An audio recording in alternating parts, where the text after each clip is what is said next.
Saludos, audiencia de Radio Faro de Gracia. Le habla a su hermano Jorge Altieri, director general de la emisora de radio online Radio Faro de Gracia. Para nosotros es una alegría el poder estar con ustedes nuevamente. Y en esta oportunidad tengo el privilegio de poder grabar una entrevista con un pastor, hermano en la fe, que se llama Frank Benoit.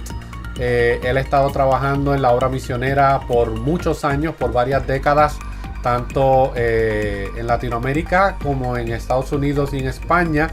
Y en esta ocasión vamos a hablar acerca de un tema que para muchos tal vez no es de igual importancia como otros temas relacionados a Dios, los atributos de Dios, la inerrancia de la Escritura, la cristología, otras doctrinas fundamentales de la fe cristiana, pero no deja de ser un tema importante por las implicaciones que este tema tiene en la vida cristiana de una persona. Y Frank Benoit ha escrito recientemente un libro que se llama No ignoréis, hermanos, los dones espirituales. Y este libro yo tuve la oportunidad de leerlo hace unos días atrás. Y es, creo que, una de las mejores exposiciones en español que he podido leer acerca de este tema, especialmente presentando una postura que hoy en día es muy controversial en muchos círculos, lo que se conoce como el cesacionismo.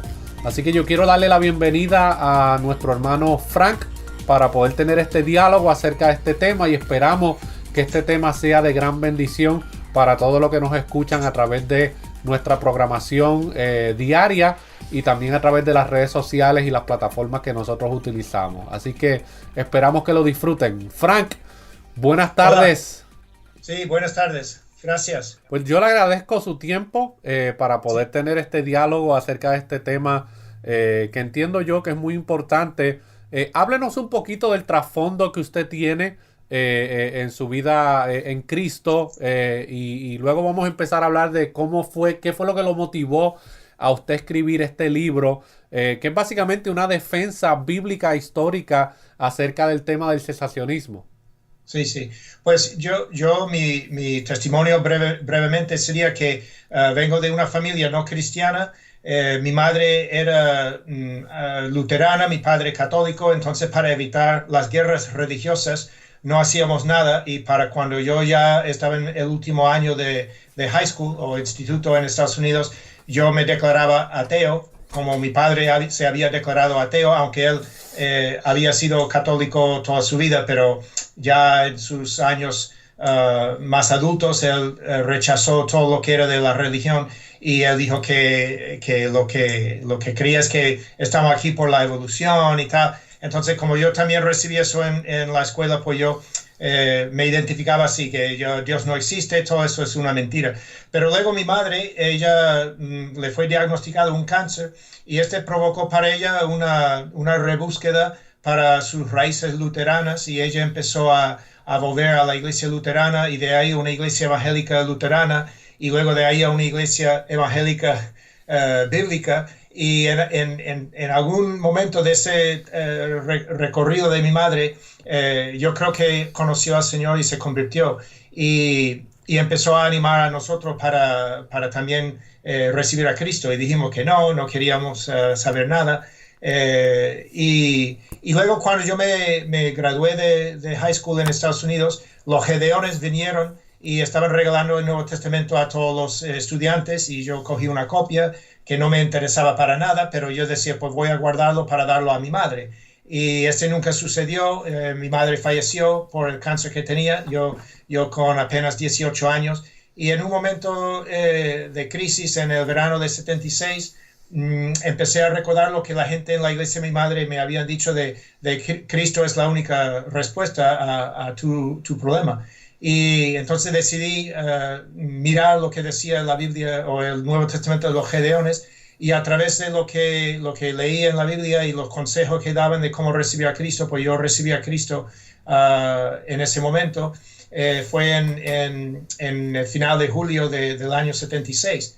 Y de ahí pues fue un poco, entré en la universidad, estaba ocupado con cosas y realmente no tenía contacto con ninguna iglesia evangélica ni nadie. Y hasta que pasaron un par de años y los tutores de mi hermano chico empezaron a ir a una iglesia evangélica y me invitaron a ir. Al final yo fui, escuché lo que para mí fue la primera vez de oír una predicación expositiva de la Biblia, y el pastor era muy evangelístico y pues nos apremió a arreglar cuentas con el Señor y tal. Y como yo tenía dudas, pues hablé con él, le expliqué, me preguntó si yo había recibido a Cristo, le expliqué lo de leer la Biblia de los Gedeones y tal.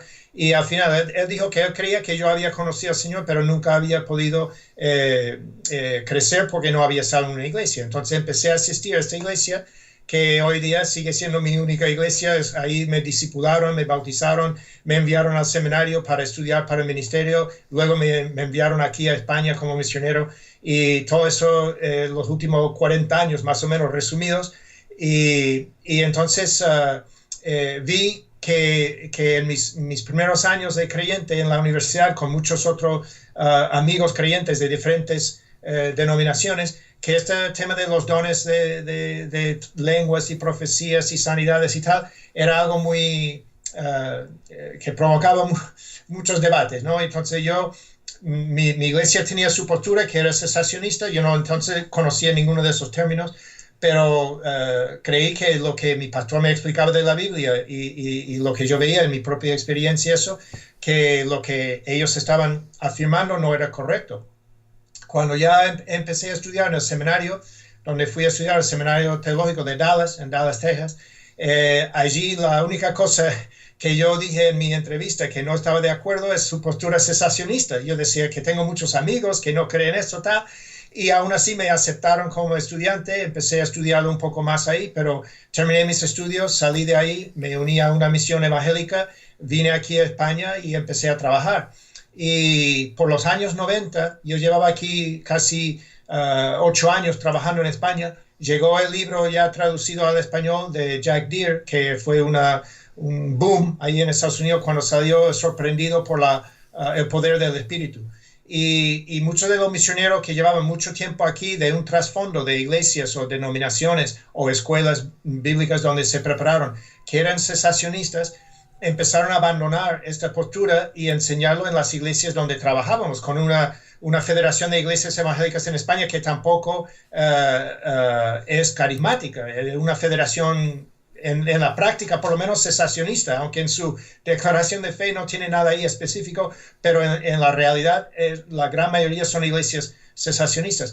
Y empezaron estos misioneros americanos a compartir lo del libro de Jack Deere y empezó ya a provocar mucha confusión. Y yo hablé con el consejo de ancianos de las dos iglesias donde yo estaba colaborando y dije que yo había leído el libro, que no estaba de acuerdo, que él estaba presentando un argumento falso de lo que era el cesacionismo, y yo decía que iba a estudiar y preparar un documento para usar nosotros en nuestro trabajo como ancianos y hablando del tema con las iglesias. Y a raíz de todo eso, pues ya empecé a estudiar y en 2003 se abrió un nuevo seminario evangélico aquí cerca de Sevilla.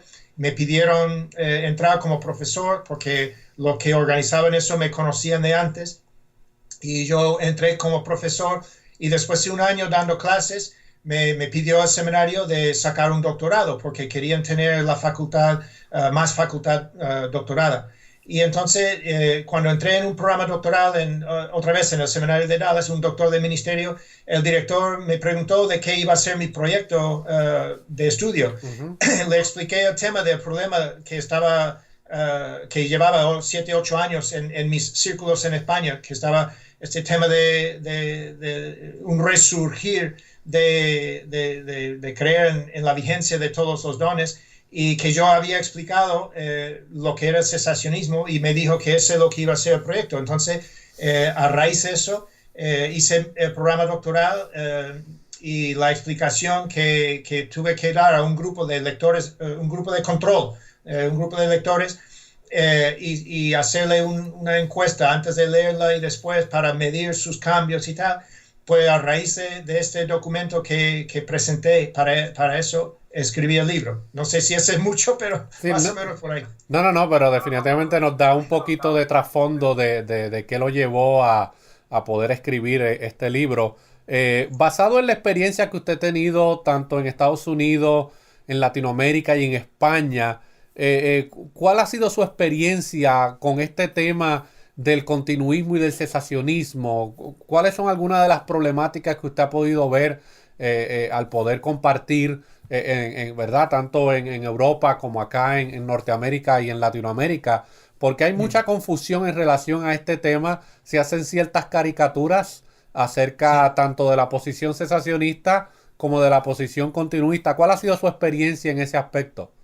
Sí, sí. No, estás absolutamente correcto que aquí yo he sido caricaturizado muchas veces como, como una persona con una ortodoxia muerta porque no creo en el mover del espíritu y todo ese tipo de cosas. Y yo siempre he dicho, pues, pero ese no es lo que creo. Yo creo en el Espíritu Santo, creo en los milagros, creo que Dios puede actuar todavía, Dios es soberano para eso. Simplemente estoy diciendo que ciertos de los dones que el Espíritu Santo dio a la iglesia primitiva cesaron después del tiempo apostólico y creo que hay evidencia bíblica para eso y también histórica. Pero lo he visto en mi experiencia que es según la madurez del creyente. Yo tengo amigos y creyentes que son hermanos en Cristo, pentecostales, carismáticos y aún de la viña, tercera ola. Y si tiene una madurez espiritual, ahí hay una relación muy hermosa y sin problema, porque sabemos que este no es un tema que vamos a resolver entre nosotros, no hay necesidad de debatirlo.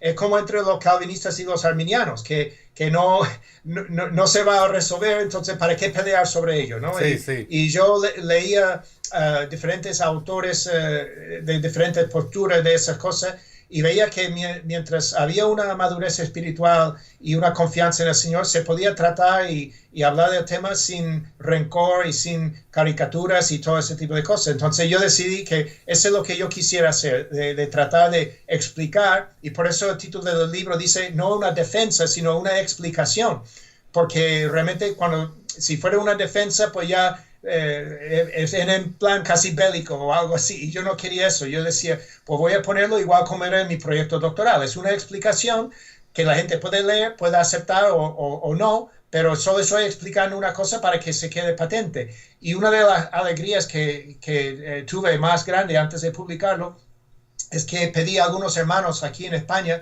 que son algunos conocidos también en Latinoamérica, pero les pedí leer el manuscrito y darme su parecer de cómo era. Y uno de esos hermanos es el rector o el presidente de la Facultad de Teología de las Asambleas de Dios de España, es decir, el presidente del Seminario de Asambleas de Dios en España. Sí.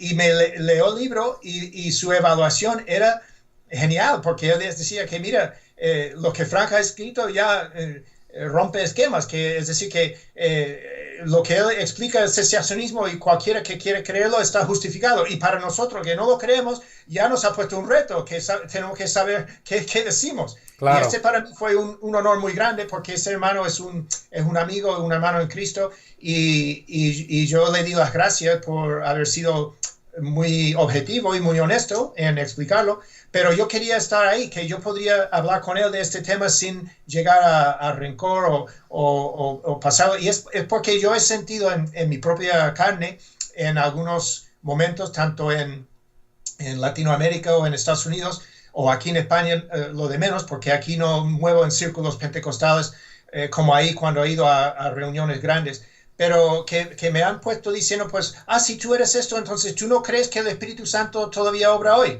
Digo, sí. O tú no crees que Dios hace milagros. Digo, sí, pero siempre tenía un concepto erróneo de lo que era el cesacionismo. Y yo quería explicarlo.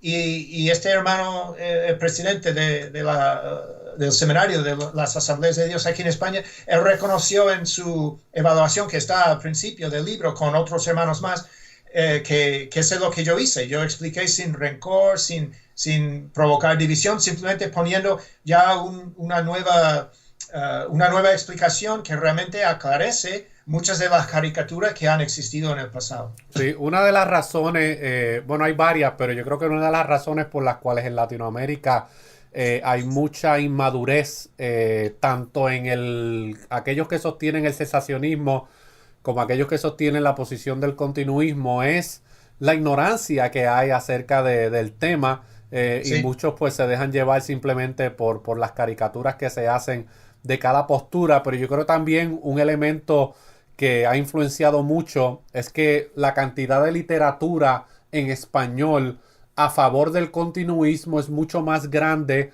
que la Sí, sí, literatura en español acerca de lo que realmente enseña la posición bíblica e histórica del sí, cesacionismo. sí. Sí, no solo en español, en inglés también. Cuando yo hice la reseña bibliográfica de mi disertación y tuve que mirar todo, yo miré a más de 200 libros y luego un montón de artículos de hemeroteca en la biblioteca y tal, casi 80 o quizás 90% de los libros y las cosas venía de una postura, lo que ahora se llama continuista, Sí. y muchos de ellos estaban quejándose de que los cesacionistas habían marginado a ellos. Y yo decía, pero es todo lo contrario, que vosotros habéis marginado a nosotros, y nosotros siendo la postura histórica de 1800 años del cristianismo hasta aproximadamente 1901, Claro. pues esta era la postura mayoritaria, que ya estoy quizás adelantándome a lo que hablaremos en otro, un poco más adelante. Sí, sí, porque tenemos aquí una serie de preguntas. Básicamente lo que queremos es darle un preludio, a aquellos que se interesen en adquirir la copia de este libro, para que más o menos vean cómo está desarrollado el libro y se interesen por los temas que usted presenta en esta exposición. Quiero comenzar Sí, con esta pregunta, y es que en la introducción del libro usted menciona 6 elementos que afectan de una manera directa la vida de un creyente al no entender este tema de los dones desde una perspectiva bíblica. ¿Cuáles son sí. esos elementos y por qué son tan importantes? Bueno, lo tengo aquí. Pues primero, uno de los elementos es la confusión que surge en la iglesia local, porque tiene miembros de la iglesia que empiezan a pelearse entre sí sobre la postura, cuando la iglesia en sí a lo mejor no tiene algo muy definido sobre esto, que a lo mejor es una iglesia que en su trayectoria y su trasfondo en la práctica es una iglesia cesacionista, pero por lo que yo a veces llamo un error histórico, cuando la iglesia escribió, o la denominación escribió su declaración de fe en los años 40 o 50, Ujú. entonces casi todas las iglesias eran cesacionistas, y los que no lo declararon, que creemos en todos los dones del Espíritu tal. Y entonces no había necesidad de decirlo, pero hoy día ese ya no es así. Entonces algunas iglesias, cuando empieza esta cuestión de provocar debate y eso, pues llega a provocar mucha confusión, mucha división y malestar dentro de la iglesia. Los miembros tratan de cambiar la iglesia o empiezan a tener grupitos y todo eso. Esa es un área. La segunda sería en la teología. Las iglesias o esas posturas empiezan a cambiar y revisar o modificar lo que era cosa, y lo veremos quizás más adelante en el argumento bíblico, pero que llega a decir que ya no hay un bautismo del Espíritu Santo, como dice la Biblia, sino hay dos o a veces incluso tres. Luego que no hay un don de lenguas, sino hay dos dones de lenguas y cosas así. Entonces van cambiando la teología, y este también es algo que es el don de profecía, por ejemplo, dice que no es como el don en la Biblia, sino se puede cometer un error y sigue teniendo el don, y todo ese tipo de cosas. Entonces la teología también sufre cuando esas cosas no son claras. Luego en el evangelismo y en las misiones hay un énfasis de hay que tener señales y prodigios y milagros para realmente tener un evangelismo con poder, un evangelismo eficaz. Hay que luchar en la guerra espiritual, hay demonios territoriales y todas historias así. Y este provoca también más confusión, más debates sobre los métodos y todas esas cosas. Y ese lleva a la cuarta cosa. En la guerra espiritual, pues se ve como hay un conflicto muy exagerado entre lo que es la obra de Satanás y los demonios en la vida de un creyente, incluso que un creyente puede ser endemoniado o poseído por un demonio, todo ese tipo de cosas que hace siglos no se contemplaba nunca. Y este también. Luego en la historia del cristianismo empieza a hacer una modificación o revisión de la historia para aceptar muchos grupos que tenían unos rasgos pentecostales o carismáticos en otros siglos y sin realmente evaluar ese grupo, si eran creyentes o no, era un grupo bíblico o no, y simplemente porque afirmaron hablar en lenguas o afirmaron tener dones de profecía. Mira, eso es una prueba, eso es una evidencia. Y yo decía, pero ese no es así, porque los historiadores en aquel tiempo o después han sabido de esos grupos y nunca lo aceptaron como cristianos. Y hay muchos grupos así que están en la franja de lo que sería el cristianismo y algunos incluso niegan la Biblia, niegan aspectos muy importantes de la cristología, de que Cristo realmente no era encarnado, no murió, no resucitó, cosas así. Barbaridades. Y tú dices, pero entonces estos no son creyentes, da igual si hablan en lenguas o no, si no son creyentes, no tienen el Espíritu Santo. Claro. Y por último, en la vida cristiana, pues hay un énfasis que dice que para tener una vida cristiana de éxito tienes que sentir y experimentar más las cosas del Espíritu, de los dones, de una experiencia mística, incluso tal. Y este ya hace que los cristianos que no tienen o experimenten eso se sientan marginados o en un segundo plano, o que mi vida espiritual es un error porque no puedo experimentar algo que mi amigo carismático experimente, tal. Y este también pues provoca desazón entre los creyentes y por esos 6 motivos que lo explico en la introducción, como has dicho, ahí veo que hay mucha necesidad y es muy importante de no considerar eso como un tema secundario. Yo siempre he dicho en las conferencias que doy y las iglesias donde hablo, que si es suficiente para ponerlo en tu declaración de fe, no es un tema secundario. Amén. Es decir, que, exacto. Yeah. Yo creo que también hay un elemento muy importante cuando se habla de este tema, tanto en la posición cesacionista como la posición continuista, y es el aspecto de las definiciones, y usted dedica un capítulo específicamente a lo que son las definiciones. ¿Cuán importantes son las definiciones de los dones cuando nos acercamos al debate en este tema?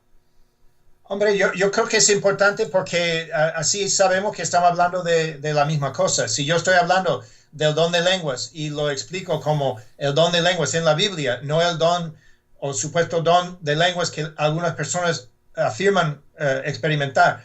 Si estoy explicando cómo la Biblia presenta el don de lenguas, ya queda claro, por lo menos cuando yo estoy hablando de ello al lector o a la persona que sea, que estoy hablando de cierto don de lenguas que está definido en la Biblia, no la experiencia que han tenido algunos que afirman que eso es el don de la Biblia. Entonces, yo creo que y otra cosa también es saber la categoría de los dones que aún los mismos pentecostales y carismáticos en su literatura, y cito de ellos en el libro, dividen los dones en 2 bloques o 2 grupos grandes, los dones que se llaman milagrosos, extraordinarios, o los dones que son no milagrosos o ordinarios, ¿no? Entonces hay 2 grupos como profecía, lenguas, apóstol, sanidades, milagros, todo ese tipo de dones, y el otro sería cosas como evangelista, maestro, los que sirven y presiden y tienen don de misericordia, cosas así, ¿no? Entonces esos 2 bloques, todos los grupos en cada postura, cesacionista o no, reconocen y en sus libros mencionan estos 2 bloques de dones. Y creo que es importante saberlo porque el cesacionismo histórico nunca dijo que todos los dones cesaron, sino que lo que cesaron eran los dones, lo que yo llamo, y muchos autores, los dones de señal, que viene de un versículo en 1 Corintios 14, en Marcos capítulo 16, cuando habla de señales que seguirían a los apóstoles. Entonces, un don de señal sería un don que podemos quizás definirlo más tarde, pero es un don visiblemente sobrenatural. Y alguien que tiene, por ejemplo, don de enseñanza o de misericordia o de presidir, pues ese no es visiblemente sobrenatural. Si tú presides bien en un culto o enseñas bien en la clase de escuela dominical, pues no es nada sobrenatural. Pero si tú sanas a un cojo en la puerta del templo o hablas en lenguas, este es algo que visiblemente algo está pasando aquí, algo sobrenatural. Entonces, esta es la diferencia que hay que definir muy bien, porque es importante más adelante en la explicación. Para el beneficio de todos los que nos van a estar escuchando, nosotros tenemos en nuestra audiencia hermanos en la fe que son cesacionistas, pero yo creo que la mayoría, ¿verdad? Por lo menos en Latinoamérica sostienen la posición del continuismo. ¿Qué Sí, realmente es lo que enseña? Para ya dejarlo de una manera grabada en video y en audio. ¿Qué sí. realmente es lo que enseña la posición cesacionista y qué no enseña el cesacionismo? Hombre, para mí, y como yo lo explico en el libro, el cesacionismo histórico y bíblico dice que ciertos dones del Espíritu Santo, específicamente los dones de señal, cesaron al terminar la época apostólica y no son vigentes hoy día. Y hoy día solamente los dones de servicio siguen vigentes para ir edificando la iglesia hasta que Cristo venga. Y que lo que no es el cesacionismo no es una declaración de que Dios no puede hacer milagros, Dios no puede sanar a las personas, el Espíritu Santo ya no existe, el Espíritu Santo no hace milagros o no obra en la vida del creyente. No es ninguna de estas cosas, pero muchas veces está caracterizada como si fuera así. Entonces, yo diría eso, que el cesacionismo lo que enseña es que ciertos dones, los dones de señal, cesaron al terminar la época apostólica y que solo los dones de servicio continúan para edificar la iglesia hasta que Cristo venga. Y cuando hablamos de esos dones de señales, específicamente a cuáles dones nos estamos refiriendo para poder aclarar, ¿verdad? La distinción Sí. entre los de señal y los que no son de señal. Bueno, la mayoría serían los que están en 1 Corintios capítulo 12, palabra de sabiduría, palabra de ciencia, dones de sanidades, dones de milagros, profecía, quizás discernimiento de espíritus, don de lenguas, interpretación de lenguas, don de apóstol. Todos estos dones serían dones de señal cuando vemos los pasajes en el Nuevo Testamento que hablan de ellos como señales para confirmar lo que era el mensaje del Evangelio. Y los dones de servicio serán los otros que la Biblia pone como dones para edificar encima de este fundamento de los apóstoles y profetas con Cristo como la cabeza de ángulo.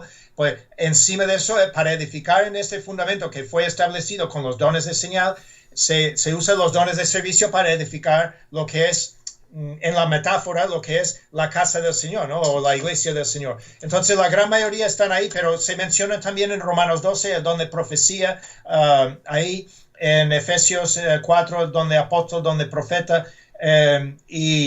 y luego más o menos no hay otros listas, aunque yo tengo en el libro un gráfico que quizás luego lo hablaremos, pero demuestra la progresión de los pasajes en orden cronológico y en la cantidad de dones que mencionan y demuestra que hubo un cambio aún en el tiempo del Nuevo Testamento. Otra pregunta importante. En los últimos 117 años se han desarrollado tres grupos, o tres movimientos, perdón, tres movimientos que han sido los promotores principales de lo que hoy se conoce como la posición continuista en el día de hoy. ¿Quiénes son estos tres grupos y cuáles son sus distintivos y diferencias entre cada uno de ellos? Y esta pregunta surge porque a veces a todos los continuistas los clasifican bajo todos son pentecostales o todos son carismáticos o todos son bajo la tercera ola. Háblenos un poquito acerca de estos tres movimientos.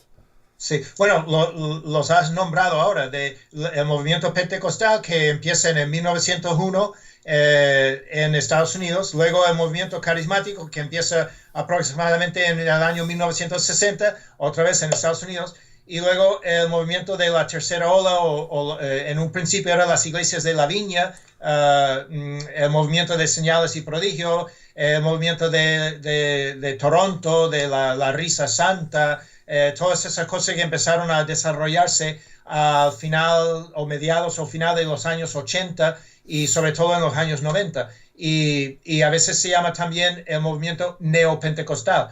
Pero entre esos tres bloques o movimientos grandes que se han desarrollado en los últimos 117 o 120 años aproximadamente, pues ya hay mucha diferencia. Por ejemplo, los pentecostales son más clásicos en su teología. Ellos tienen una postura de que si una persona no habla en lenguas, no ha recibido el bautismo del Espíritu Santo, porque el don de lenguas es la señal inicial de haber sido bautizado por el Espíritu. Los carismáticos, por ejemplo, no creen en eso. Ellos creen que tú puedes ser creyente, bautizado en el Espíritu Santo, pero no hablas en lenguas, porque es un don que no has recibido, aunque te animarían a buscarlo y tratar de recibirlo, como si un don fuera algo que yo puedo buscar. Pero eso es lo que la tercera ola sí enseña, que cualquier creyente puede tener cualquier don y cambiarlo por otro a lo largo de su vida espiritual, ir adquiriendo y desechando dones conforme a su madurez espiritual, su acercamiento al Señor, etc. Y ellos tampoco creen que el don de lenguas es la señal inicial del bautismo del Espíritu Santo. Entonces, hay ciertas diferencias muy importantes entre los tres bloques, pero lo que sí tienen en común es que todos aceptan la vigencia de todos los dones del Espíritu que la Biblia menciona y dice que siguen vigentes y deben de ser practicados por los creyentes. Pero entre ellos sí tienen sus diferencias y aún algunos de los pentecostales clásicos quizás estarían más cerca a los cesacionistas en otras áreas de la inspiración e inerrancia de las escrituras, de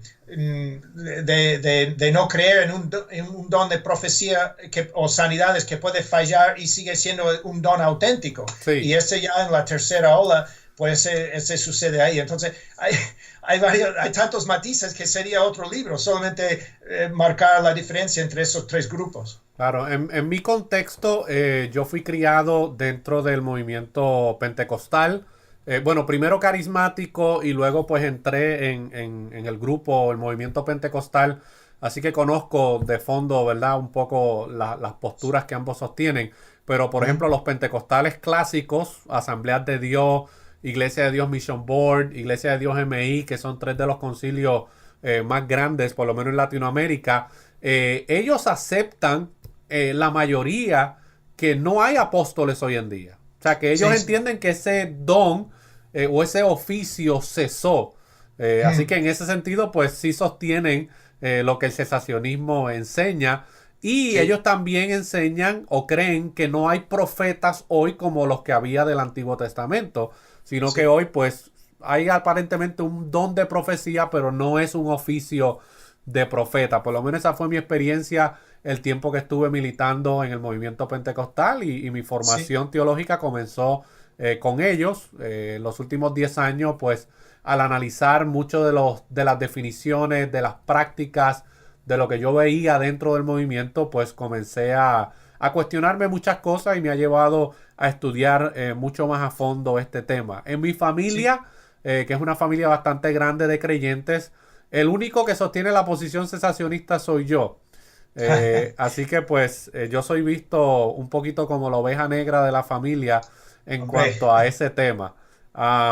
¿En qué formas estos tres movimientos han transformado la posición bíblica e histórica de este tema de los dones? Porque usted mencionó algo muy importante y es que tanto el movimiento pentecostal como el movimiento carismático y el movimiento de la tercera ola son movimientos que se desarrollan aquí en los Estados Unidos.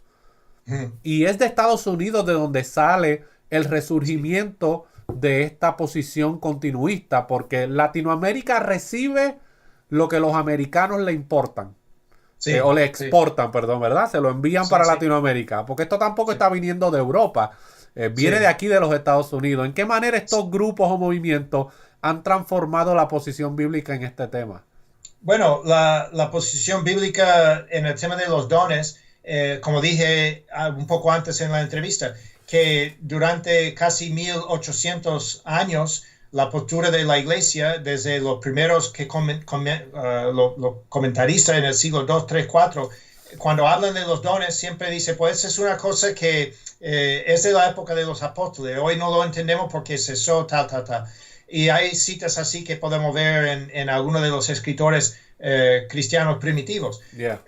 Y más o menos de ahí hasta llegar al movimiento pentecostal en 1901, aparte de varios grupos que surgen de vez en cuando, normalmente en la franja de lo que sería el cristianismo, aún antes de la reforma protestante del siglo XVI, en la Edad Media o en otras épocas, desde más o menos cuando termina el cristianismo primitivo, en torno a 500 después de Cristo, de ahí hasta 1500, ese bloque de 1000 años de la Edad Media, también había algunos grupos ahí que surgieron. Y luego, pero la gran mayoría de las iglesias, sea ortodoxa, católica, copta, anglicana, protestante, todos más o menos tenían claro que esos dones no existían.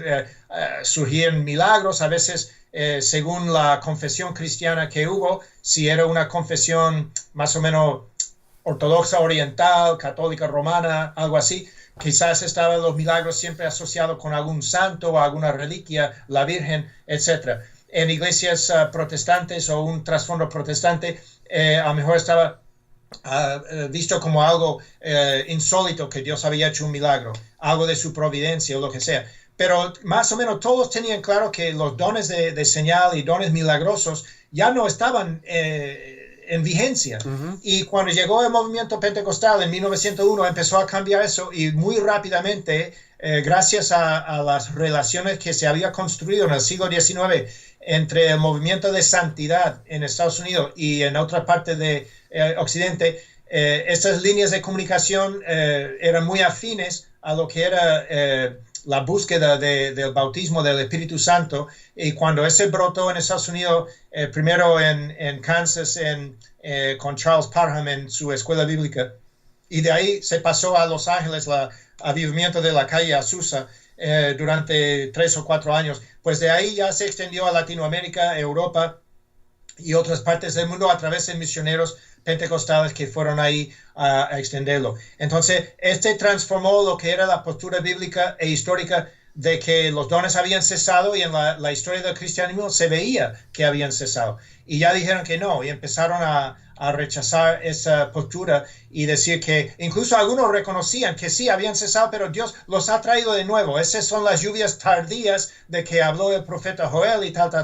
Y entonces había una admisión implícita o tácita de que sí, el cesacionismo era correcto, pero como estamos en los últimos tiempos, el Señor va a llegar ya, pues entonces ha traído esos dones de nuevo para evangelizar el mundo y tal. Y claro, llevan más de un siglo algunos afirmando eso, y no, obviamente no es el motivo, porque si es un siglo para usar esos dones de traer ya la segunda venida de Cristo, pues ha tardado mucho. Y yo creo que porque han fallado en su interpretación de lo que son esos dones, que no son los dones bíblicos, y ese quizás lo hablaremos también más adelante. Claro, y una doctrina o una interpretación equivocada acerca de esto, cualquier tema, una interpretación equivocada que se repite década tras década y se sigue enseñando y perpetuando, pues llega un momento donde pues la mayoría de las personas creen que pues esta es la posición que siempre ha prevalecido a través de la Biblia y a través de la historia de la iglesia. O incluso yo conozco creyentes que en mis 40 años ya,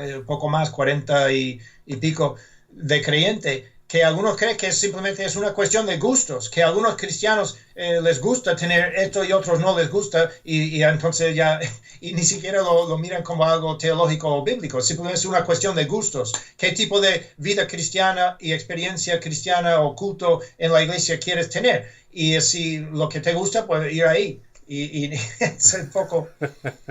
Entiendo. Una de las acusaciones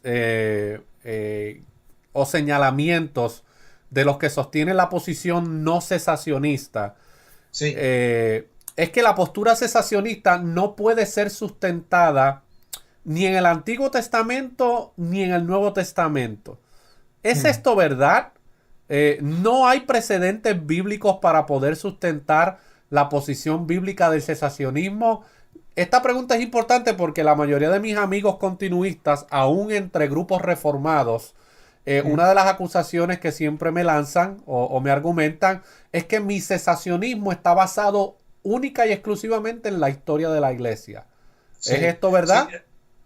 No es verdad, y es curioso porque muchos de los libros que tenía que leer de autores continuistas empezaban dando una defensa histórica de la continuación de los dones y tratando de mostrar en la historia que era así. De hecho, cuando yo empecé el estudio, como dije al principio de la entrevista, hace más de 20 años, empecé a escribir la explicación partiendo de la historia y tratando de explicar que los ejemplos históricos que estaban dando no eran correctos, pero yo vi que este era un fallo tanto en el argumento de ellos como en el argumento de nosotros. Y yo decía, pero si la historia es importante, pero no es definitiva. Lo que es definitiva es la palabra de Dios. Entonces, tengo que poner primero el argumento bíblico y la evidencia bíblica y la explicación bíblica, y luego afirmarlo con lo que vemos en la historia. Entonces, cambié cómo tenía organizado mi explicación, y cuando escribí el libro, pues lo puse así,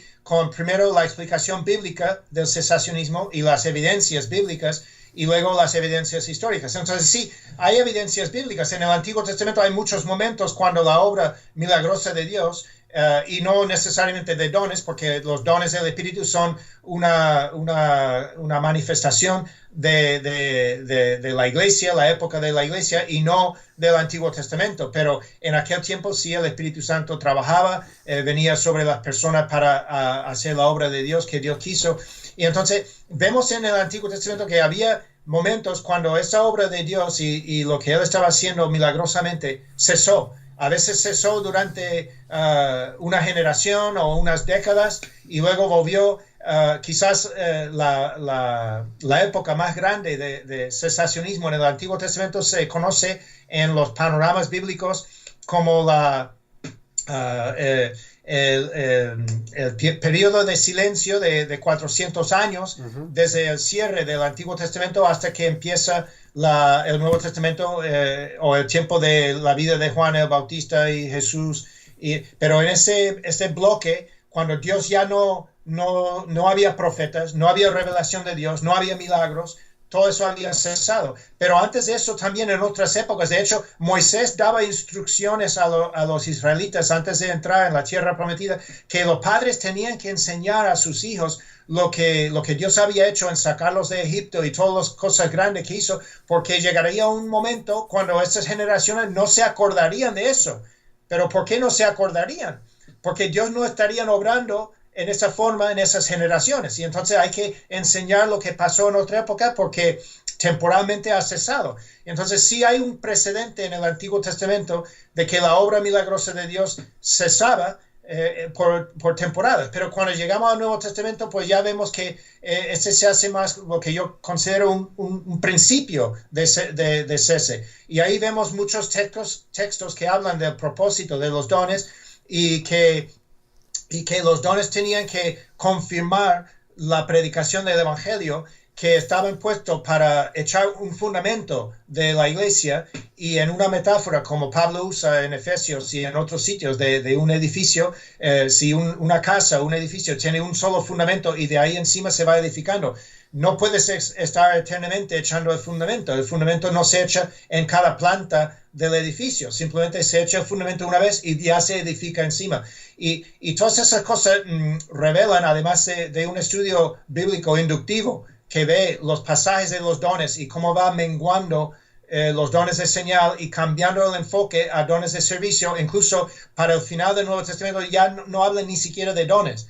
Entonces se ve una progresión que para mí, cuando lo vi, yo decía, pues es también muy contundente, que demuestra que sí hay mucha evidencia bíblica de que el cesacionismo es la postura correcta, y creo yo. Y yo creo que por muchos siglos los eruditos bíblicos, tanto antes de la Reforma Protestante y después, al ver ese mismo panorama, también y ver la evidencia histórica que viene después para confirmar de lo que tú has visto en la Biblia, parece que es bastante justificada la postura cesacionista, como dijo mi amigo, el presidente del Seminario de las Asambleas de Dios aquí. Sí, en el libro usted habla acerca de eso, y usted menciona dos elementos que los mencionó.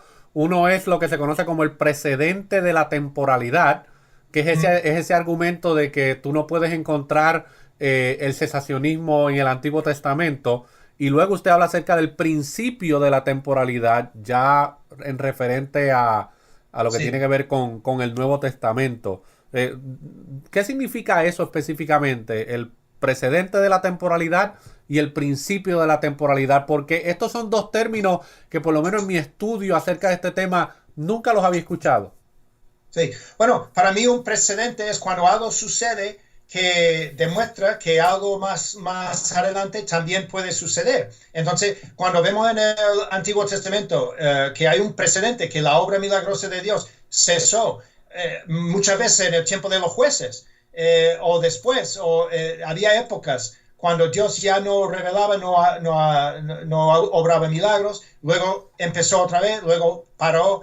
Y eso para mí, y como dijimos, el tiempo de los 400 años de silencio al final del Antiguo Testamento, todo eso marca un precedente de que sí, Dios puede usar su obra milagrosa en forma temporal, porque hay un precedente en el Antiguo Testamento que demuestra eso. Y es un precedente, pero cuando llegamos al Nuevo Testamento ya se convierte en un principio definido, porque ahí tenemos la revelación ya final del Señor, y ahí se ve cómo Jesús mismo dijo que los apóstoles iban a confirmar su predicación, y las señales que iban a seguir detrás de ellos era para confirmarlo. Y al final de Marcos capítulo 16, que sé que es un texto debatido, sí, pero ahí es donde usa esta expresión de estas señales seguirán los que creen, y hablarán en lenguas, echarán fuera demonios,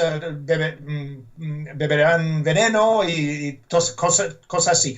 Y luego Marcos termina capítulo 16 diciendo, y Dios confirmó la cosa con lo que ellos hacían, dando a entender que eran señales para confirmar. Luego en Hebreos capítulo 2, el autor a los hebreos habla ya al final de la tercera generación de cristianos, que él habla en voz pasada de lo que Dios hizo confirmando la predicación de Cristo y de la primera generación con señales y repartimientos del Espíritu Santo, pero lo habla como algo del pasado.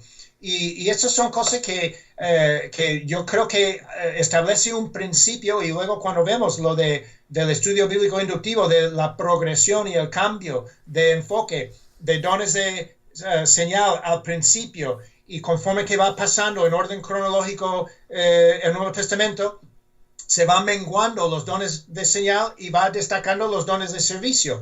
Y luego cuando llegamos al final, que las epístolas de Juan, ya en los años 90, ni siquiera hablan de dones en ninguno de ellos. Y es porque ya no era una cuestión de tratar, porque se habían ido ya menguando y cesando conforme que los apóstoles y la primera generación de cristianos que tenían esos dones, ellos ya habían fallecido y tal. Entonces, yo creo que ahí podemos hablar de un precedente en el Antiguo Testamento que demuestra en muchos de los pasajes que pongo en el libro, y luego en el Nuevo Testamento se confirma, y ya se puede hablar o establecer que es un principio de que la obra milagrosa de Dios sí cesó, porque la evidencia en el Nuevo Testamento señala hacia eso.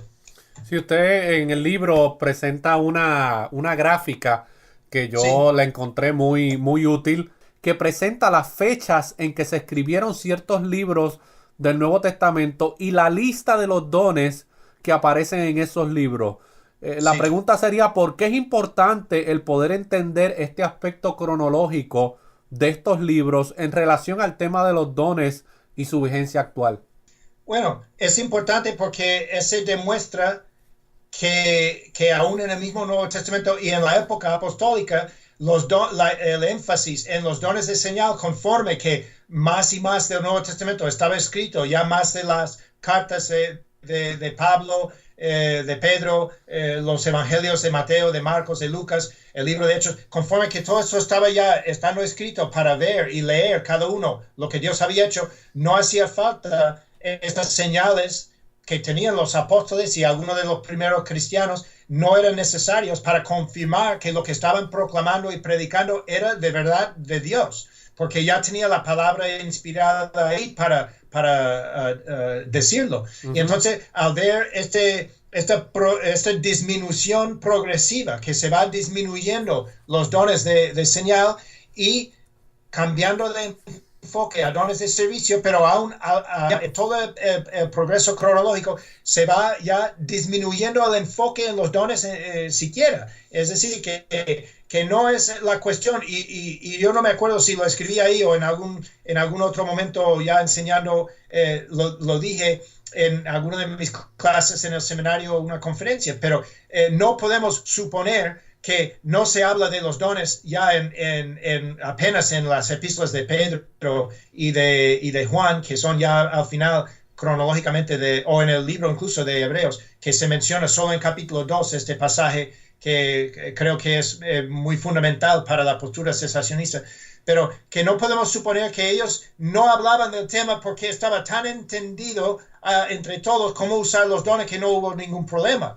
y no tienen que tratarlo como otras cosas. Este sería una postura muy ingenua, porque en nuestro tiempo que florecen, entre comillas, los dones de señal por todas partes, hay más libros escritos de eso para tratar de los abusos y los problemas y todo, que no podemos suponer que en el tiempo apostólico o al final ya la cosa estaba tan clara que nadie tenía ninguna duda. Yo creo que es que lo que la Biblia está enseñando es que estos dones estaban desapareciendo, los de señal, estaban desapareciendo, el enfoque sobre los dones ya no era el tema, estaba cambiando a otro enfoque del Señor de el evangelismo, discipulado, edificando la iglesia para seguir avanzando y proclamar a Cristo al mundo. Amén, amén. En la historia de la iglesia presenta ciertos grupos cristianos donde aparentemente se manifestaron los dones de señal o extraordinario, ¿verdad? Como algunos grupos le llaman. Sin abundar específicamente en estos grupos, porque son varios, ¿cuáles son algunos de los problemas teológicos que estos grupos presentan al hablar acerca de los dones y cómo estos grupos practicaron esos dones? Sí, ese lo mencioné un poco antes de que muchos de esos grupos pues ellos negaron parte de las escrituras, a veces negaron el Antiguo Testamento, negaron parte del Nuevo Testamento, o solo aceptaban los libros de, por ejemplo, el apóstol Juan.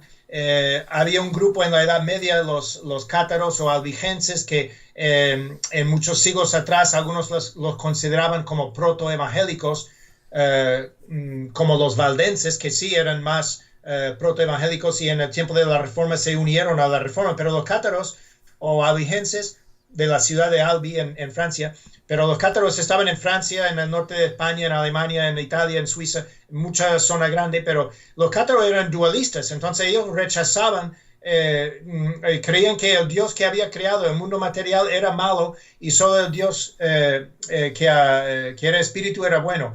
Entonces, con ese dualismo rechazaron todo el Antiguo Testamento, rechazaron el nacimiento de Cristo, su encarnación, porque este hubiera sido malo, pecado, y entonces rechazaron su muerte, su resurrección. Y yo digo que me da igual si algunos dicen que son evidencia, que incluso yo demuestro ahí, usando la misma evidencia de escritos de los mismos cátaros, que no eran carismáticos ni pentecostales, ni tenían, aunque tenían un don del Espíritu que recibían por imposición de manos, suena muy pentecostal, pero cuando lo estudias, no pasó nada, no había manifestaciones, no hablaron en lengua, nada, era simplemente un ritual.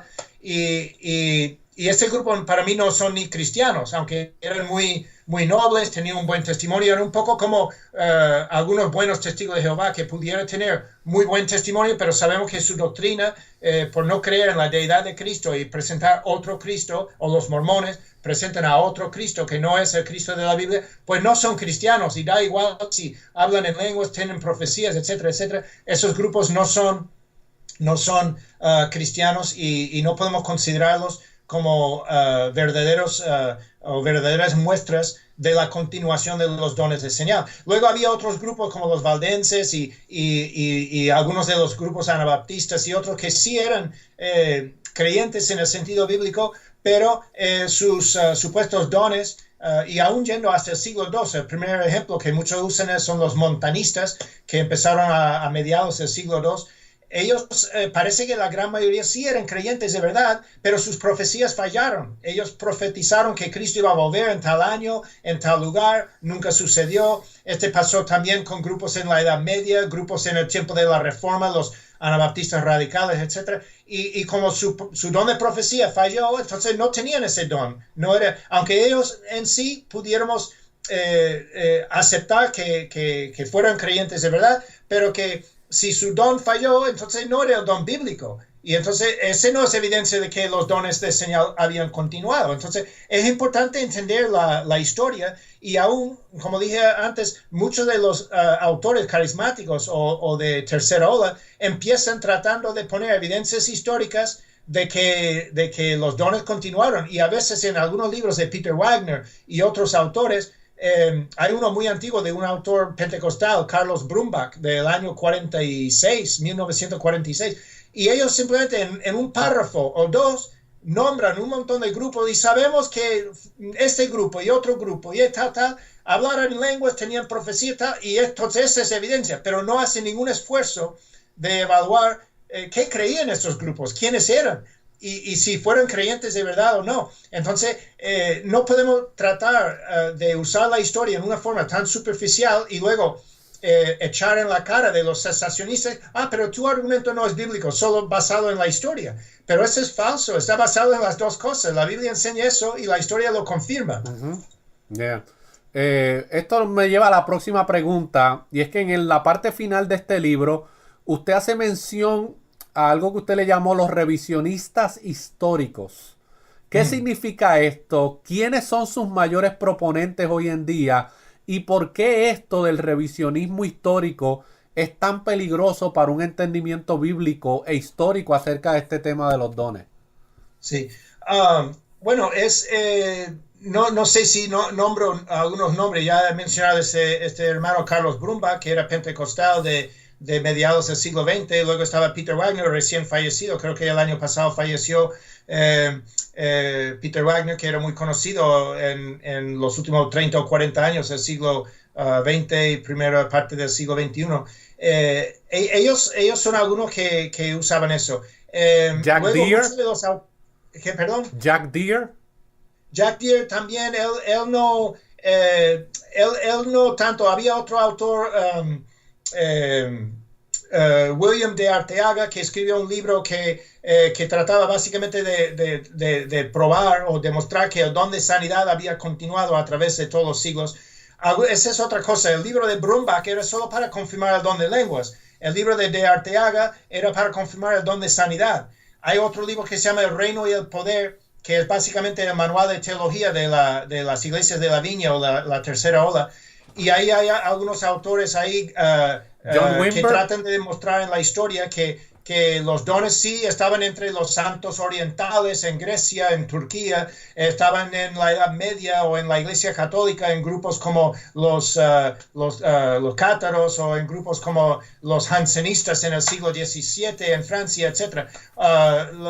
Y grupos hugonotes, los profetas de los Seminoles, un grupo de los camisardos que se llamaba en el tiempo al final del siglo XVIII. Es decir que echando mano a esos grupos para decir que esa es una muestra de que esos dones seguían a lo largo de la historia del cristianismo. Y no obstante, cuando leemos historiadores cristianos de otras épocas, tenían conciencia de esos grupos, pero no lo aceptaban como creyentes de verdad. No las aceptaban como muestra de la continuación de los dones, porque sabían que los dones que afirmaban tener fallaron, las profecías fallaron, las sanidades, etc. Entonces, no podían aceptarlo como una evidencia de nada, o quizás como una evidencia de la herejía, pero que no de una evidencia de la continuación de la obra del Espíritu Santo. Claro, claro. O sea que usted entiende que ha habido un esfuerzo por ciertos grupos y movimientos y ciertos autores de revisitar la historia y cambiar de una manera muy sutil las evidencias que comprueban que estos grupos eran grupos heréticos en algunos casos, o eran grupos que se alejaban de la ortodoxia cristiana. Sí, sí. No, yo tengo aquí un libro de un hermano carismático, aquí arriba, que se llama 2000 años de cristianismo carismático. Y él hace eso en un libro de aproximadamente 200 páginas, en una forma muy superficial, casi todos los grupos que yo he mencionado. Y esa es otra cosa. Cuando uno estudia la historia, apenas hay una docena o 15 grupos principales en 2000 años que todo el mundo echa mano a ellos, por una cosa o la otra. Pero es que no hay y lo que los revisionistas están tratando de hacer es usando estos pocos ejemplos y estirándolos para hacerle ver que por 2000 años los dones en toda su manifestación han continuado. Y ese es falso, ese es revisar la historia, porque los mismos historiadores de antaño que conocían esos grupos los rechazaban, y cuando estudiamos por qué, es por lo que hemos dicho antes, tenían doctrinas no bíblicas, rechazaban el nacimiento y la muerte de Cristo, su resurrección, rechazaban parte de la palabra de Dios, sus dones fallaron, etc. Entonces, ¿cómo podemos decir que esa es una evidencia para la continuación de la obra del Espíritu Santo? Esa es una barbaridad para mí. Entiendo. Ya más o menos para ir concluyendo, usted tiene 2 apéndices en la parte final del libro donde dedica 2 capítulos cortos acerca específicamente del don de lenguas y del don de profecía, que yo creo que son los 2 dones que tanto dentro del movimiento pentecostal, el movimiento carismático, el movimiento de la tercera ola, se hace mucho énfasis, y es en el que más confusión hay, el que más malentendido, estos 2 dones son muy malentendidos y practicados. Sí. ¿Qué es el don de lenguas de acuerdo a la evidencia que nosotros encontramos en las Escrituras, y cuál era su propósito? Bueno, obviamente, como hemos dicho, voy a responder en la forma judía, con la segunda parte primero y la otra. Entonces, que su propósito era de ser señal para confirmar la predicación del Evangelio, ¿no? De lo que estaban proclamando los apóstoles. Pablo dice eso en 1 Corintios 14, las lenguas son por señal. Entonces, de ahí viene el término don de señal. Pero el don de lenguas en la Biblia era en todo el libro de Hechos.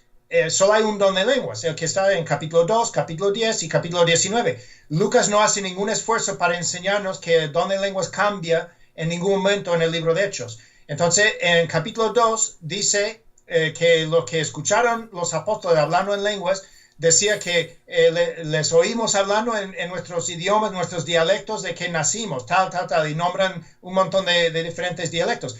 Y usando este como definición, que es lo que era durante muchos siglos, la definición del don de lenguas era que una persona hablaba en un idioma humano, por ejemplo, decir chino, sin haber nunca oído el chino ni aprendido el chino, pero Dios le daba, o el Espíritu Santo le daba la habilidad de hablar en chino como señal de lo que Dios estaba proclamando en ese momento. Entonces, el don de lenguas era la habilidad no aprendida de hablar un idioma humano.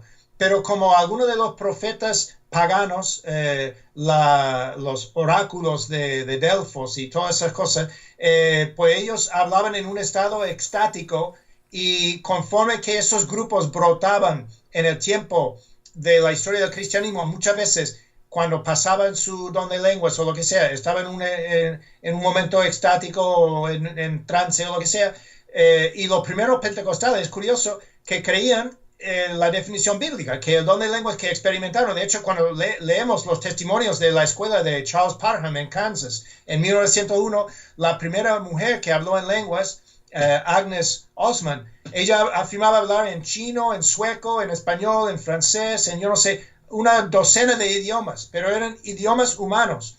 Y Parham y los primeros pentecostales de la calle Azusa, los primeros 10, 15 años del pentecostalismo, creían que el don de lenguas era esto para salir el campo misionero y sin necesidad de aprender los idiomas, evangelizar el mundo para la segunda venida de Cristo. Y creían en la definición histórica y bíblica del don de lenguas. Pero ¿qué es lo que pasó? Fallaron sus dones de lenguas en África, en la India, en otras partes. Entonces cambiaron su teología para decir que el don de lenguas ya no era el don de hablar en idiomas humanos, sino un lenguaje extático que era para tener una comunicación con Dios, y que no era un idioma humano no aprendido. Entonces cambiaron la definición de lo que era el don de lenguas para estar de acuerdo con su experiencia. En vez de decir mi experiencia está mala, voy a cambiarla para estar de acuerdo con la Biblia, cambiaron la definición de la Biblia y dijeron que no, el don de lenguas ya no. Y luego algunos dijeron, no, hay 2 dones de lenguas. Primero es el don que era en Hechos capítulo 2 y luego el don que está en 1 Corintios 12, 13, 14. Y son dos dones distintos. Uno es el don de hablar en idiomas y otro es el don extático. Y tratan de comprobar y demostrar eso, que es falso, porque cuando Lucas escribió el libro de Hechos, él habla en Hechos capítulo 18 que Pablo estaba en Corinto. Y no hace ninguna distinción en capítulo 19 de las lenguas que se hablaban en Éfeso para decir que ya esos son diferentes que las lenguas en capítulo 2 el día de Pentecostés. Todos son el mismo don de lengua, un solo don. Pero ya algunos han dicho, no, hay dos dones. Incluso algunos dijeron que algunos tienen el don de lenguas para usar siempre y luego está el don de lenguas como la señal inicial que solo se sucede una vez cuando una persona recibe el bautismo del Espíritu Santo como señal. Entonces ya estamos llegando a tener tres dones de lenguas. Y luego lo mismo con el bautismo del Espíritu. En 1 Corintios 12, Pablo dice que hay un solo bautismo del Espíritu y todos fuimos bautizados por un Espíritu en el cuerpo de Cristo. Efesios 4 dice que hay un bautismo, un Espíritu, un Señor. Pero ellos dicen, no, hay dos bautismos. Uno que coloca el creyente en el cuerpo de Cristo y otro bautismo pentecostal que le da poder para ministrar y testificar. Entonces hay dos bautismos del Espíritu y puedes que tú tengas uno y yo tengo dos o algo así y todo eso lo van cambiando. Y lo que yo quería explicar en estos apéndices sobre lenguas y profecía era esa cosa, cómo han ido cambiando la definición histórica sobre estos dones y poniendo una nueva definición para conformar a la experiencia que han tenido que ha fallado. Y lo mismo con el don de profecía. En la Biblia dice que Dios no puede hablar mentiras. Si el don de profecía es una señal de que Dios realmente está ahí dando algo, si falla la profecía sobre la venida de Cristo, el lugar, etcétera, etcétera, ¿qué clase de señal estamos dando? Estamos dando una señal falsa y es todo menos que confirmar la obra de Dios. Pero los revisionistas dicen que no, el don de profecía del Nuevo Testamento sí fallaba tratan de poner ejemplos. El más famoso es el profeta Ágabo en Hechos, pero que ahí, no funciona, que Ágabo no falló en sus profecías y tal. La cosa es que tratan de conformar otra vez la experiencia que ellos tienen con el don, en vez de aceptar que mi experiencia ha fallado, yo no tengo el don y voy a rechazar eso. Pero no sé si he llegado a explicar lo que me preguntaste, porque me enrollo mucho. Sí, no, definitivamente lo pudo contestar. A raíz de esa definición y el propósito de lo que es el don de lenguas, ¿cuáles son los problemas con la práctica del don de lengua en la mayoría de los grupos no cesacionistas hoy en día? ¿Qué usted entiende que es el problema más grande con la manera en que ellos usan y practican este don? Bueno, primero lo practican en una forma no bíblica, porque Pablo, vamos a darle la razón de que sigue vigente el don de lenguas. Y Pablo dice, si vas a hablar, habla como mucho 2 o 3 por turno y con alguien que interpreta. Si no hay alguien para interpretar, pues que se callan. Y ahí yo he estado en multitud de iglesias pentecostales y carismáticas y aún de la Viña. Cuando todo el mundo está hablando en lenguas es un pandemonio que no se escucha nada o que no puede entender porque todo está ahí y ese no es bíblico. Entonces lo practican en una forma no bíblica. Luego para mí lo que ellos están practicando no es el don bíblico de lenguas porque no están hablando idiomas humanos, están hablando un balbuceo extático en un estado de éxtasis que para ellos confirma que el Espíritu Santo está obrando en ellos, pero no hay nadie que traduce. Nadie traduce nada y también viola lo que la Biblia dice. Sí. Hablando del don de profecía, que usted ya mencionó un poquito acerca de qué era el don, su significado y su propósito, ¿cuál es el problema con el don de profecía hoy en día? Específicamente cuando tenemos autores como Wayne Grudem, que es un teólogo respetado, sí. Sam Storms, el cual es otro pastor reformado en su doctrina de la salvación, pero sostiene, ¿verdad?, la posición continuista. Y ellos hablan acerca de lo que ellos le han puesto el nombre de profecías falibles. ¿Cuál es el problema con esa posición? Hombre, lo que acabo de decir, que si damos una profecía falible, ¿qué señal estamos dando acerca de Dios? Que Dios es falible, ¿no? Que Dios... Es decir, que si yo si digo que tengo un don de señal para confirmar la obra de Dios, pero la señal falla, estoy diciendo que Dios falla y que la obra de Dios falla. Entonces, este es un despropósito. Ese no es lo que es la postura histórica sobre el don de profecía o el profeta. Y podemos tratar de, incluso el libro de Wayne Grudem, cuando él explica esto, muchos pentecostales dice que ese no es correcto porque la Biblia es muy claro que el don de profecía era así, un profeta es así, no puede fallar. Y si fallaba, si una sola cosa, si tenía 100 profecías y 99 eran ciertas y uno falló, era un falso profeta, hay que apedrearlo y matarlo porque no ha hablado el Señor por él. Y eso es lo que era la ley de Moisés. Y yo creo que es muy importante entender que yo pongo ahí un ejemplo de una profecía falsa que dio una persona de la tercera ola de movimiento a este nuevo movimiento de la reforma apostólica, o Sí. no me acuerdo cómo es el nombre, la nueva reforma apostólica o algo así, que era también un personaje muy importante en el movimiento de guerra espiritual en los años 90 y parte de las redes apostólicas que Peter Wagner empezó a formar a comienzos del siglo XXI.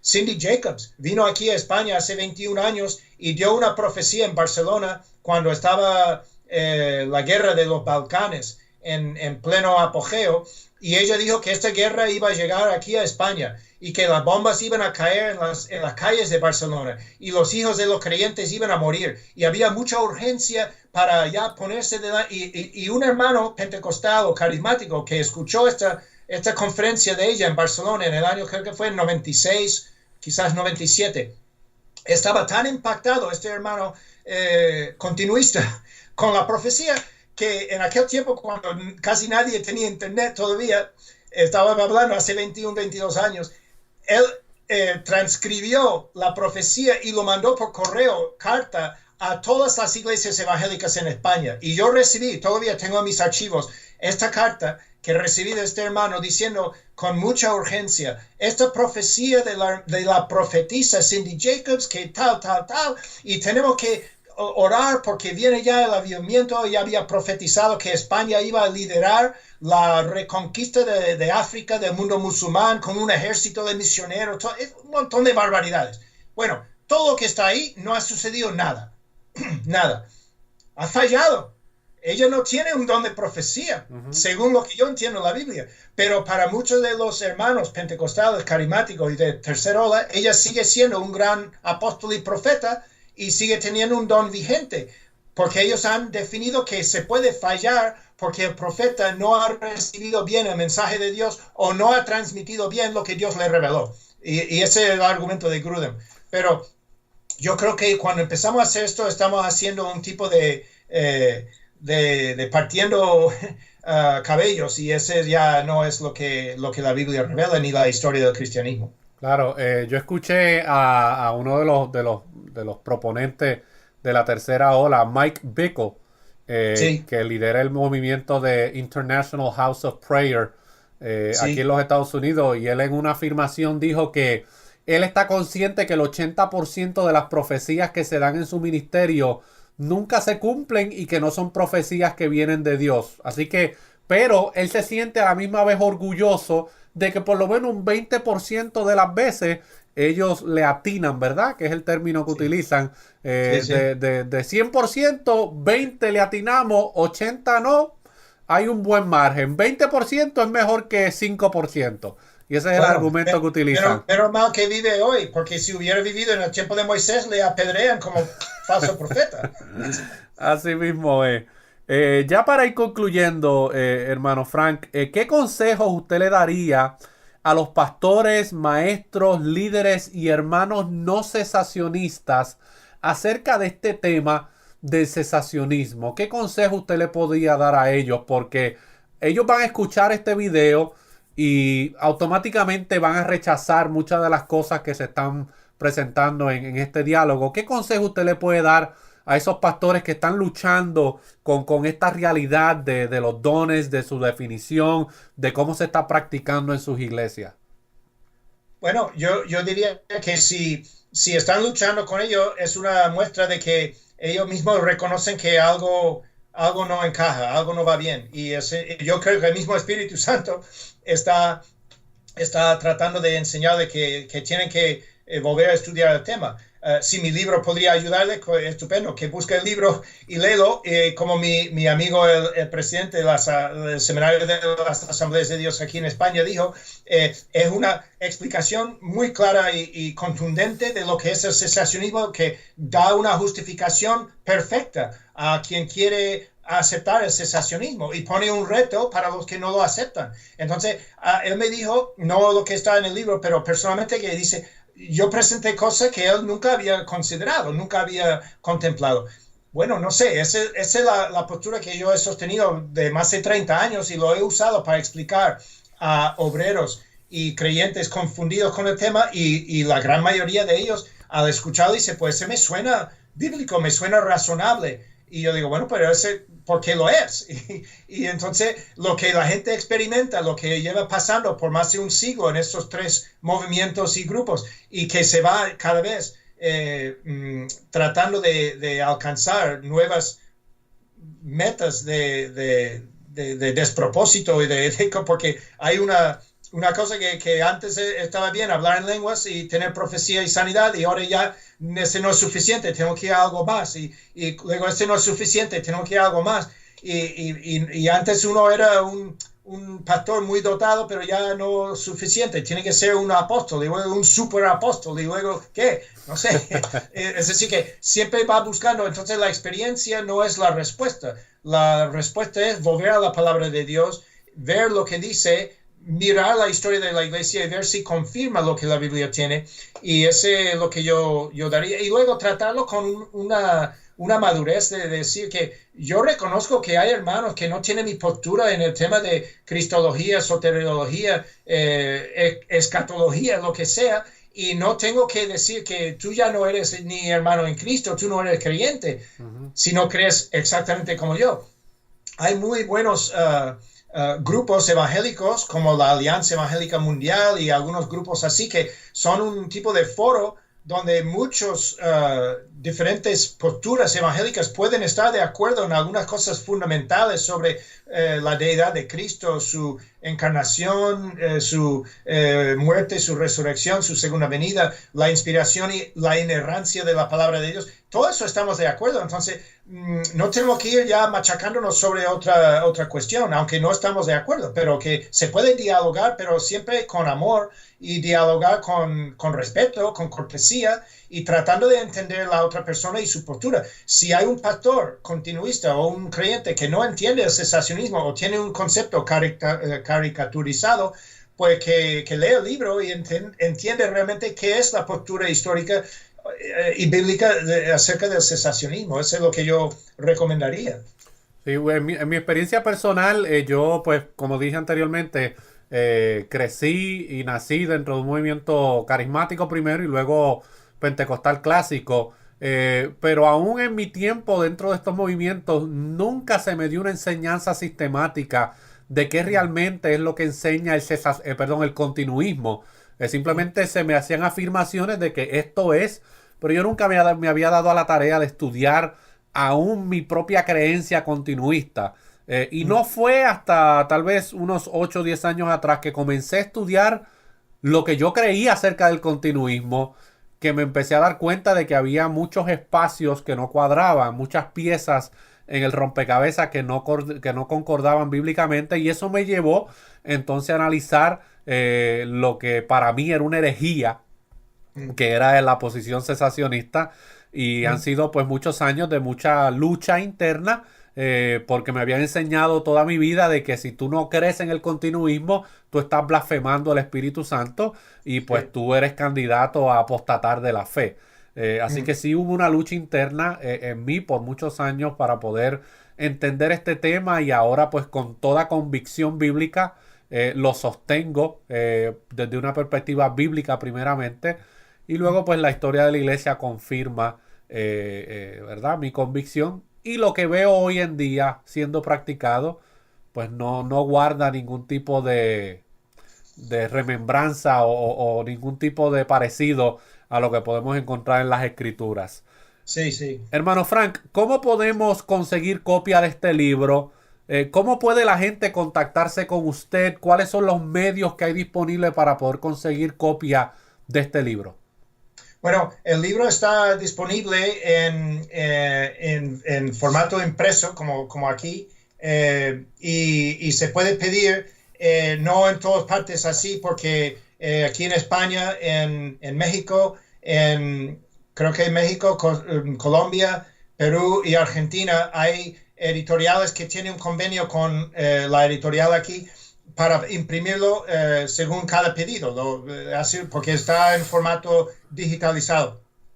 Luego, en los países donde la gente puede acceder a Amazon, se puede entrar en Amazon y tener el libro en formato Kindle o formato electrónico. En cualquier país que tiene Amazon, solo tiene que buscar por el título, no por ignorancia el título o por mi nombre de autor, pero normalmente solo con el título saldrá en formato Kindle y pedirlo y bajarlo y tenerlo ya ahí en formato electrónico. Esa es la forma de hacerlo. Sí, así fue como yo lo conseguí. Yo lo descargué a través de la aplicación digital y le tengo que confesar a usted y a los que nos están escuchando que me lo leí en 2 días. Empecé un día tempranito por la mañana y lo terminé al otro día por la tarde. ¿Por qué? Porque entiendo que el lenguaje que usted utiliza en el libro y la manera en que lo explica, por lo menos me ayudó mucho a poder tener un mejor panorama bíblico histórico acerca del tema. Así que, hermano Frank, le damos muchas gracias de parte de Radio Faro de Gracia y del equipo de Soldados de Jesucristo. Le damos las gracias por este tiempo y por esta excelente aportación en español que está disponible para que los hermanos, tanto cesacionistas como continuistas, puedan adquirir y realmente pues puedan educarse más en este tema y que dejemos ya las caricaturas de ambas posturas y que realmente podamos entender lo que cada postura realmente enseña. Así que muchas gracias de parte de nosotros. De nada, muchas gracias a ti por contactarme y nada, si alguien en el programa se pone en contacto contigo y quiere hablar conmigo, creo que tú tienes mi correo electrónico y tú puedes pasarlo a esa persona que tiene libertad para escribirme y preguntar más información o lo que sea. ¿Cuál es su correo electrónico? ¿Cómo pueden contactarlo? Bueno, si lo digo aquí, a lo mejor no lo van a coger bien. Okay. Básicamente es frasalben@yahoo.com. Bueno, pues nuevamente muchas gracias, hermano Frank, y esperamos en algún momento dado poder conocernos personalmente y poder tener otro diálogo tal vez acerca de este tema o de otros temas adicionales. Muy bien, pues estupendo. Muchas gracias, Jorge, y Dios te bendiga en ese nuevo año. Bueno, audiencia de Radio Faro de Gracia, les damos las gracias por esta oportunidad de poder dedicar este tiempo para hablar acerca de este tema del cesacionismo y del continuismo, y seguiremos haciendo este tipo de grabaciones para el beneficio del cuerpo de Cristo en todo el mundo latinoamericano. Dios me los bendiga.